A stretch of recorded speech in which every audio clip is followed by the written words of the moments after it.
सभी को praise the Lord जय मसीह के उपास प्रार्थना में आप सभी का स्वागत है। आज हम बात करेंगे परमेश्वर की आवाज़ की और परमेश्वर के रूप की, कि परमेश्वर किस में होकर कैसे बोलते हैं। जैसा लिखा है टाइटल वैसे ही होगा, यानी कि परमेश्वर की आवाज़ सुनना चाहते हो तो आज इस वचन को, इस रिकॉर्डिंग को, इस प्रार्थना को बड़े ध्यान से सुनना। पहले प्रार्थना करके धन्यवाद करते पिता, मेरा बोलना फास्टिंग रखना सब तेरी ओर से हो, यीशु के सामर्थ्य नाम से मांगते आमीन। मेरे जीतों को पता है ये महीना मेरा फास्टिंग महीना है। जितने दिन बचे हैं सब के दिन में हमारी फास्टिंग चलेगी, और फास्टिंग में हम आपको पता ही है जैसा प्रभु चाहते हैं वैसे ही हम करते हैं। मेरे लिए तो शाम के टाइम 5 बजे हम फास्टिंग खोल लेते हैं। ये हमारी वही फास्टिंग है जो परमेश्वर हमसे रखवाई है। अगर कोई इसमें बीमार, परेशान, निराश है तो परमेश्वर उसकी स्तुति लेंगे, हालेलुया। या किसी कारण अगर फास्टिंग नहीं रख पा रहा है तब भी परमेश्वर की स्तुति लेंगे, क्योंकि प्रभु पता है कि अगर हम बीमार हैं तो परमेश्वर हमारी स्तुति लेते हैं, हालेलुया। परमेश्वर मजबूरी को देखते हैं और उस मजबूरी को दूर करते हैं और चंगाई देते हैं।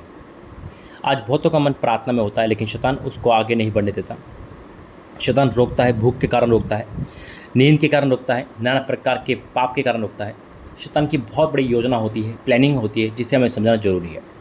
लेकिन आज का वचन हमें परमेश्वर के करीब ले जाए, और आज का वचन में जानेंगे कि परमेश्वर कैसे मनुष्य से बात करते हैं। जरा ध्यान से समझना, सुनना। ये ऑडियो पर आता है, आप हेडफोन, ब्लूटूथ का इस्तेमाल कर सकते हो, और बड़े ध्यान से सुनना कैसे परमेश्वर हमसे किस प्रकार बात कर सकते हैं, कैसे बात करते हैं, और उनका बात करने का तरीका कैसे, किस में होता है, वो किस में प्रकट होकर आते हैं। आइए वचन में जाएंगे, प्रार्थना करेंगे। धन्यवाद करते पिता, आज का वचन सबके जीवन में कार्य करे, यीशु मसीह के नाम से मांगते आमीन। मेरे अजीज तो वचन निकालेंगे पहला राजा 19 अध्याय 18 अध्याय। ओ परमेश्वर, हाँ, पहला राजा 19 अध्याय, उसका मैं पढ़ूंगा 11 पद से। पहला राजा 19 अध्याय 11वां पद लिखा इस प्रकार है। उसने कहा, निकल कर यहोवा के सम्मुख पर्वत पर खड़ा हो, और यहोवा पास से होकर चला। यहोवा के सामने एक बड़ी प्रचंड आंधी सी पहाड़ फटने और चट्टानें टूटने लगी, तो भी यहोवा उस आंधी में न था। यानी कि परमेश्वर आंधियों में चलता है। याद रखना, परमेश्वर जब चलते तो बवंडर आ जाते हैं, लेकिन कई बार परमेश्वर उसमें नहीं होते। कई बार हम प्रार्थना करते हमें लगेगा कि आंधी सी घबराहट हुई है, तो याद रखना परमेश्वर का वर्ड होगा उसमें। लेकिन हम प्रार्थना करते समय अगर हमें ये नहीं लग रहा है, आंधी सी नहीं लग रही है, फिर भी परमेश्वर उसमें होता है। तो क्या लिखा है? आंधी, तो भी उस आंधी में यहोवा ना था। उस आंधी में ना था, यहोवा उस आंधी ना था। फिर आंधी के बाद भूकंप हुआ, अब भूकंप हुआ। कई बार हम प्रार्थना करते में हिल जाते हैं। सुनो मेरी बात, ये परमेश्वर के चिन्ह है। परमेश्वर कैसे कैसे आते हैं हमारे जीवन में। मैं कहता हूँ ना, हम प्रार्थना, पावरफुल प्रार्थना जब होती है, हीलिंग प्रेयर होती है, आत्मा के तहत प्रार्थना होती है, लाइव प्रेयर में प्रार्थना होती है, तो परमेश्वर जगह को हिला देते हैं। आंधी सी आती है, ठंड सी लगती है, गड़गड़ाहट से होती है, आग से दिखती है, ऐसा होता है। लेकिन कई बार हमें बड़ा शांत सा लगता है, कई बार ऐसा कुछ नहीं होता है, बिल्कुल नॉर्मल लगेगा, लेकिन फिर भी परमेश्वर हमारी उपस्थिति होती है। यही आज परमेश्वर आपको बता रहा है। कई बार परमेश्वर सपनों के द्वारा, दासों के द्वारा, वचन के द्वारा और नाना प्रकार के द्वारा, वीडियो के द्वारा परमेश्वर बात करते हैं। जरूरी नहीं है कि परमेश्वर का बात करने का तरीका सेम हो। आज वचन यही कह रहा है, वो नाना प्रकार से तरीके से परमेश्वर बात कर सकते हैं। हालेलुया। परमेश्वर की आवाज़ को पहचानना है। कई बार हम उदास हो जाते हैं, अरे आज पावर नहीं देखी परमेश्वर की प्रार्थना में, आज कुछ हिला नहीं, आज कुछ पसंद नहीं आया, या आज घबराहट नहीं लगी। अरे मेरे अजीजों, परमेश्वर वहाँ भी होता है।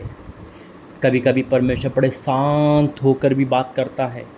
कई बार हमें वचन के द्वारा बात करता है, सपनों के द्वारा बात करता है, दासों के द्वारा बात करता है। शैमुएल को परमेश्वर ने जब आवाज़ दी तो परमेश्वर ने उसे सपनों के द्वारा रियल में आवाज़ दी थी। वचन कहता है, में लिखा है कि परमेश्वर दर्शन सपने के द्वारा बातें करता है, वचन के द्वारा बातें करता है। परमेश्वर का बात करने का तरीका यही है। हम एक साइड से ना ले, बल्कि अनेक साइड से परमेश्वर से बात कर सकते हैं। हालेलुया। कई बार परमेश्वर का बात करने का तरीका किस सामने से हो सकता है, जिसको आप जानते भी नहीं हो। नमन कोड़ी को ठीक करने वाला परमेश्वर एक छोटी लड़की में से होके बोला और उसका उद्धार हो गया। तो वही परमेश्वर का वचन कहता है आज। क्या कहता है? भूकंप हुआ, तो भी यहोवा उस भूकंप में ना था। ना आंधी में था ना भूकंप में था। फिर क्या हुआ? फिर भूकंप के बाद आग दिखाई दी। देखो मैं कह रहा आग, याद रखना, प्रचंड आंधी, बवंडर, भूकंप और फिर आग। आग दिखाई तो भी उस यहोवा उस आग में न था। ओ परमेश्वर, ये बहुत बड़ी बात बताई प्रभु ने आज। फिर क्या लिखा है? उस आग में न था। फिर आग के बाद दबा हुआ धीमा शब्द सुनाई दिया, हल्का सा, प्यारा सा, धीमा सा।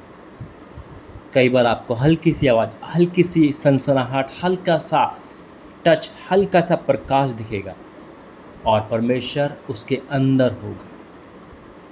आज परमेश्वर मुझसे कह रहे हैं, आपसे कह रहे हैं मेरे अजीजों, कि परमेश्वर की वाणी को समझो, जानो। लिखा है दबा हुआ धीमा शब्द सुनाई दिया। ये सुनते एलिय्याह ने अपना मुंह चादर ढांपा और बाहर जाकर गुफा के द्वार पर खड़ा हुआ। फिर एक शब्द उसे सुनाई दिया, हे एलिय्याह, यहाँ तेरा क्या काम? यानी कि उस धीमे शब्द में यहोवा था। आज परमेश्वर का आत्मा कह रहा है कि वो हल्की आवाज़ से बात करने वाला परमेश्वर, वो हर एक के नज़र से बात करने वाला परमेश्वर है।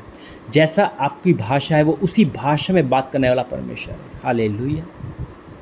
मेरा परमेश्वर गड़बड़े का नहीं, शांति का परमेश्वर है। आज परमेश्वर से मैं प्रार्थना करूंगा, परमेश्वर हमारी आत्मिक आंखें और आत्मिक कान खोल दे, ताकि हम तुझे देख सके और तेरी आत्मिक वाणी को सुन सके, ताकि हम उस वाणी को समझकर चल सकें।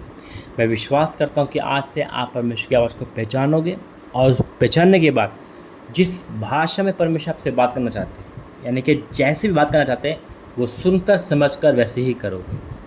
आइए प्रार्थना करेंगे। धन्यवाद करते हैं पिता परमेश्वर, Holi ghost fire in the name of Jesus.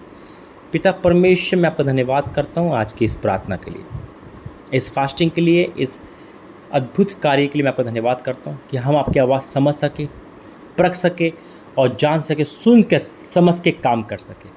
पिता हमारी आत्मिक आंखें, आत्मिक कान खोले और प्रभु जी हमें हर संकट परेशानी बचा कर रख। हाँ मेरे पिता, आप कितने में होकर आते में विश्वास करता हूँ। आग तेरा चिन्ह है, बवंडर तेरा चिन्ह है, आंधी तेरा चिन्ह है, भूकंप तेरा चिन्ह है, लेकिन उसके बाद आप बढ़िया आराम से बात करते हो, शांति के साथ बात करते हो, धीमे वर्ड में बात करते हो। मैं ये विश्वास करता हूँ आज आपने हमें बात करना सिखाया, अपनी आवाज़ की पहचान करना सिखाया। मैं आपका धन्यवाद करता हूँ। आज से पिता मैं उनके सारे लोगों के आत्मिक कानों को अपने खोलता हूँ। पिता आज ही तेरी आवाज़ को सुन पाए, आज तेरी आवाज़ कोई चेक कर पाए। आज तू बोले पिता, दासों के द्वारा, वचन के द्वारा, सपने के द्वारा, दर्शन के द्वारा, किसी न किसी इंसान के द्वारा, और इनसे बातें करें। और जब आप बोलते हो तो काम होते हैं। आप बोले मेरे परमेश्वर और काम होंगे। हाँ और आमीन के साथ यीशु मसीह के नाम से मांगते हैं, आमीन। मेरे अजीज़ तो परमेश्वर धन्यवाद करता हूँ। देखो परमेश्वर हमसे कैसे कैसे रीति से बात करके समझाते हैं, फिर भी हम समय नहीं निकाल पाते, बड़ा दुख होता है। समय निकालें, अगर आप फास्टिंग में नहीं हो फिर भी समय निकालें, प्रार्थना सुने, देखें, ताकि आपका जीवन बचाया जा सके। सभी को जय मसीह की, praise the lord, god bless you. प्रभु आपका आशीर्वाद दे।